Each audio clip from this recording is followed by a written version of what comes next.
Salam sehat dan salam damai sejahtera bagi kamu semua. Saudara-saudaraku, pengalaman hidup kita sebagai orang percaya,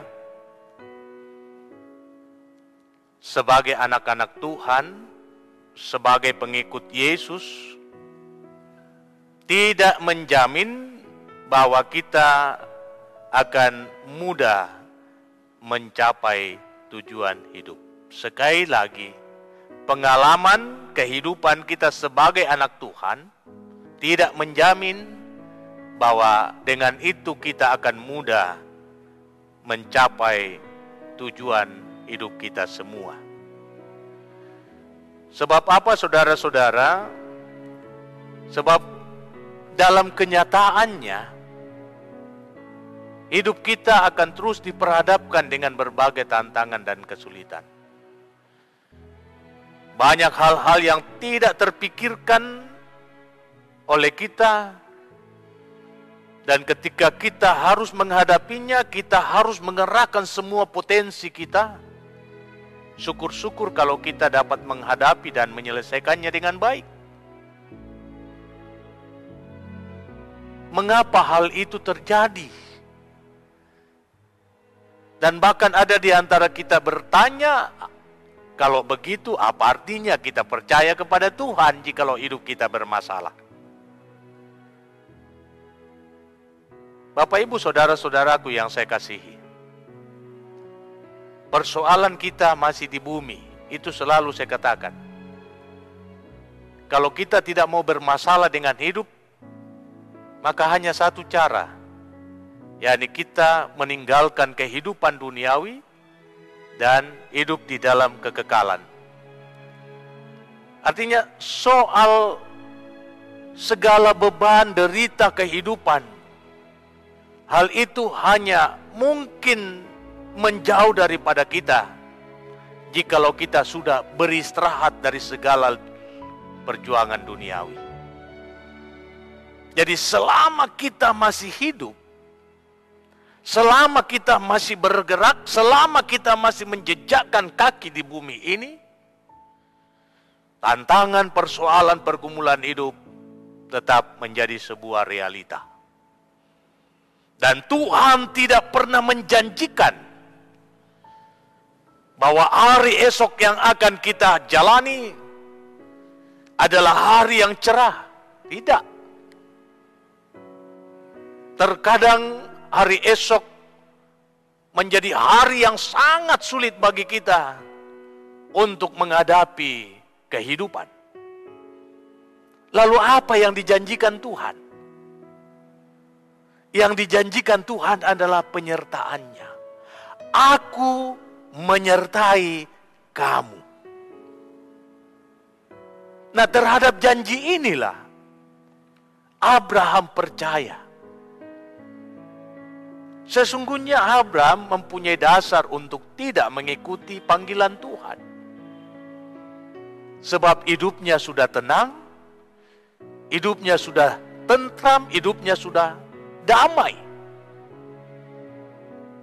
Hidup bersama dengan kaumnya, hidup bersama dengan orang tuanya, menikmati segala kelimpahan. Sebab Abraham adalah orang yang terpandang dan ia kaya raya. Apa yang akan dikasusain? Nah, sangat raya. Semuanya tersedia, semuanya siap. Tetapi ketika firman Tuhan datang kepadanya, Abraham lalu merespon firman itu. Sebab di balik firman itu ada janji. Aku akan menjadikan engkau bangsa yang besar.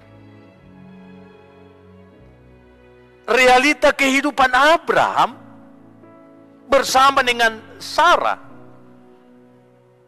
kita semua tahu ia tidak mempunyai anak, dan itu menjadi sebuah pergumulan tersendiri baginya. Ketika panggilan Tuhan datang kepada Abraham, usianya sudah mencapai 75 tahun. Ia dipanggil keluar dari Ur untuk pergi ke suatu tempat yang akan Tuhan tunjukkan kepadanya. Ia mengikuti panggilan itu. Ia berjalan melintasi padang gurun yang gersang. Ia harus jatuh bangun di dalam menata hidupnya bersama dengan orang-orangnya. Ia harus menghadapi kekuatan bangsa-bangsa. Dan ia harus berjuang untuk mengelola tanah di mana ia ada. Di mana ia berhenti. Ia harus mengelola tanah di situ dan menikmati hasil dari apa yang ia kerjakan. Lama ia menanti. Rasanya janji Tuhan tidak tercapai. Rasanya janji Tuhan tidak diwujudkan. Sehingga ia mulai khawatir ketika firman Tuhan kembali datang kepadanya. Abraham, jangan bimbang, aku akan membuat engkau menjadi bangsa yang besar. Lalu ia berkata, Tuhan, bukankah hambaku akan menjadi kuasa atas semua harta bendaku karena aku tidak mempunyai anak? Secara tidak langsung ia berkata, Tuhan, gimana aku menjadi bangsa yang besar? Anak saja tidak kupunya, sehingga seorang hambaku akan menguasai semua aset yang ada ini. Selesai. Cerita Abraham akan berhenti di situ. Tetapi Tuhan meneguhkan kembali janjinya, tidak. Engkau akan menjadi bangsa yang besar. Dan karena itu lewat kitab Roma yang kita baca ini, Abraham harus dibaharui kehidupannya. Itulah sebabnya ia diganti namanya dari Abram menjadi Abraham, dan Sarai istrinya berubah menjadi Sarah. Ia harus menjalani sebuah kehidupan yang baru, yang secara total harus ia laksanakan, yakni ketaatan penuh pada janji itu.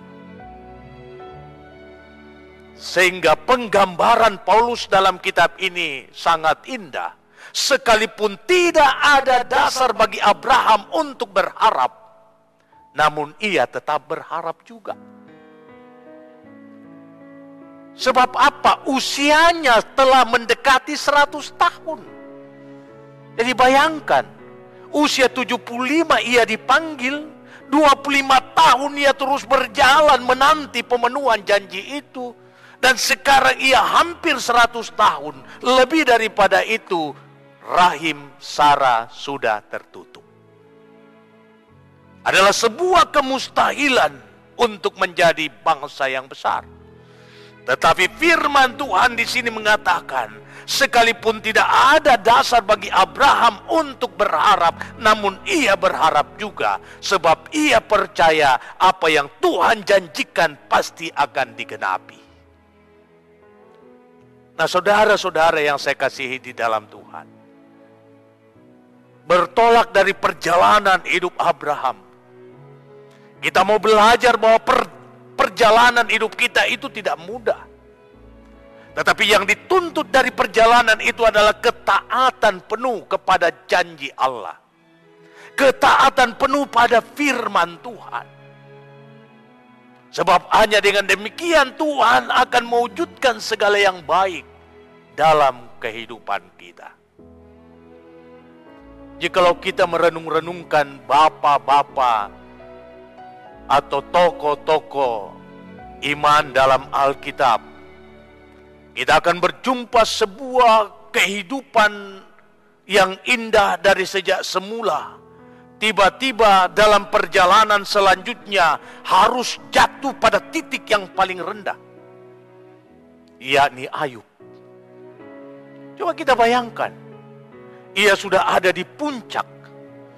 Tiba-tiba semua hal yang ada padanya dirampas, diambil secara tiba-tiba.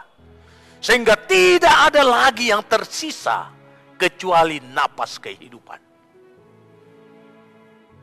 Tetapi dalam kenyataan yang memahitkan kehidupannya, Ayub tetap taat pada apa yang Tuhan kehendaki. Ia tidak menyangkali Tuhan. Sehingga pada akhirnya Tuhan mengubah kehidupannya jauh lebih baik daripada kehidupan kemarin.